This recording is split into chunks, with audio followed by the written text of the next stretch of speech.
ಮಾರ್ಕೆಟ್ಗೆ ಹೋಗಿದ್ದೆ, ಅಲ್ಲಿ ಬಿರಿಯಾನಿ ಸೆಂಟರ್ಗೆ ಹೋಗಿದ್ದೆ, ಅಲ್ಲಿ ಸಾಮಾನ್ಯ ಮನುಷ್ಯರು, ಒಬ್ಬ ಟ್ಯಾಕ್ಸಿ ಡ್ರೈವರು, ಇದು ಇನ್ಫ್ಯಾಕ್ಟ್ ಹೆಂಗ್ ರಿಯಾಕ್ಟ್ ಮಾಡ್ತಾರೆ, ಒಂದು ಸೋಷಿಯಲ್ ಎಕ್ಸ್ಪೆರಿಮೆಂಟ್ ಅಂತ ಹೇಳ್ತೀವಿ. ಈಗ ಕರ್ನಾಟಕ ಬಾವುಟನ ತಮಿಳ್ನಾಡು ಹಾಕೊಂಡು ಹೋದ್ರೆ ಈ ಶಾಲ್ನ ಒಂಥರ ಹೆಂಗ್ ನೋಡ್ತಾರೆ, ಅದೇ ಮಹಾರಾಷ್ಟ್ರ ಹಾಕೊಂಡು ಹೋದ್ರೆ ಇನ್ನೂ ಕಿತ್ತೆ ಹಾಕ್ಬಿಡ್ತಾರೆ, ಜಗಳನೆ ಮಾಡ್ತಾರೆ. ಆದ್ರೆ ಪಾಕಿಸ್ತಾನಕ್ಕೆ ನಾನು ಭಾರತದ ಬಾವುಟವನ್ನ ಇದ್ರ ಮೇಲೆ ಹಾಕೊಂಡು ಹೋಗಿದ್ದೆ, ಅವರು ಒಬ್ರು ನನಗೇನು ಕಿರಿಕ್ ಮಾಡ್ಲಿಲ್ಲ.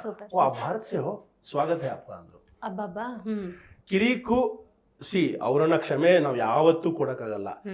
ನಾನು ಫಸ್ಟ್ ತಮ್ಮನೇಲೇನೆ ಪಾಕಿಸ್ತಾನಕ್ಕೆ ಹಾಕಿದ್ದು ದಾರಿ ತಪ್ಪಿದ ದೇಶ, ಸರಿಯಾದ ನಡೆಸಿಲ್ಲ ಅಂದ್ರೆ ನಾವಿಕ ಹಡಗೆಲ್ ರೀಚ್ ಆಗ. ಬಟ್ ಆದ್ರೆ ಸಾಮಾನ್ಯ ಮನುಷ್ಯ ಅವನ್ ತಪ್ಪೇನಿದೆ ಇಲ್ಲಿ. ಅಲ್ಲಿ ಕೂಲಿ ಕಾರ್ಮಿಕನ್ ಮಾತಾಡಿಸ್ದೆ, ಅಲ್ಲಿ ಒಬ್ಬ ಕೂಲಿ ಕಾರ್ಮಿಕ ಊಟ ಮೋಸ್ಟ್ಲಿ ಈ ಜನಕ್ಕೆ ಅವ್ರಿಗೂ ನಮಗೂ ಈ ಯುದ್ಧ ಬೇಕಾಗಿಲ್ಲ, ಖಂಡಿತ ಬೇಕಾಗಿಲ್ಲ.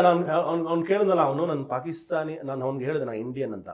ಊಟ ಮಾಡ್ತಾ ಇದ್ದ, ಕೂಲಿ ಫುಲ್ಲು ಮುಖ ಪೂರ್ತಿ ಅವನಿಗೆ ಮಸಿ ಬೆಳೆದೋಗಿತ್ತು, ಮೈ ಪೂರ್ತಿ ಬೆವರು. ಬೆಳಗ್ಗೆನ ಕೂಲಿ ಮಾಡಿದ್ದಾನೆ 5:30 ಇಷ್ಟು ಬಿರಿಯಾನಿ ತಿಂತಾ ಇದ್ದ. ಅಣ್ಣ ಬಿರಿಯಾನಿ ಚೆನ್ನಾಗಿ ಕಾಣಿಸ್ತದೆ, ನನಗೂ ಕೊಡಿಸ್ತೀವಿ ಅಂದರೆ ಈ ಪ್ಲೇಟ್ದು ಅಂತಾನೆ. ದುಡ್ಡು ನೀನು ಕೊಡ್ಬಾರ್ದು, ನಾನು ಕೊಡ್ತೀನಿ, ನಾನು ದುಡ್ದಿದ್ದೀನಿ ಇವತ್ತು. ಆಮೇಲೆ ಪಕ್ಕದಲ್ಲಿ ಹಾಲು ಇಟ್ಕೊಂಡಿದ್ದಾನೆ, ಚಕ್ಲಿ ಕೋಡ್ಬಳೆ ಇಟ್ಕೊಂಡಿದ್ದಾನೆ, ಒಂದಿಷ್ಟೇನೋ ತಿಂಡಿ ಇಟ್ಕೊಂಡಿದ್ದಾನೆ, ಹೂವು ತೊಗೊಂಡು ಹೋಗ್ತಾ ಇದ್ದಾನೆ ಮನೆಗೆ. ಎಲ್ಲಿಗೆ ಅಂದರೆ ನನ್ನ ಫ್ಯಾಮಿಲಿ ಕಾಯ್ತಾ ಇದ್ದಾರೆ. ಬೆಳಗ್ಗೆ 5:30 ಕೂಲಿ ಮಾಡ್ತಾಯಿದ್ದೀನಿ, 3:30ವರೆಗೂ ಮಾಡಿದ್ದೀನಿ, ಮನೆಗೆ ಹೋಗ್ತೀನಿ, ಹಾಲು ತೊಗೊಂಡು ಹೋಗ್ತೀನಿ. ಇಲ್ಲೂ ಅದೇ ತಾನೇ ಮಾಡೋದು ನಾವು.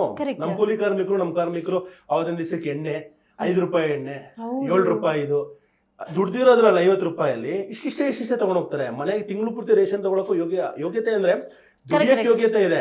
ನಮ್ಮಲ್ಲಿ ಫೆಸಿಲಿಟಿ ವ್ಯವಸ್ಥೆ ಇಲ್ಲ, ಒಂದು ಲೇಬರ್ಗೆ ಒಂದು ಕರೆಕ್ಟ್ ಆಗಿ ರೂಲ್ಸ್ ಇಲ್ಲ.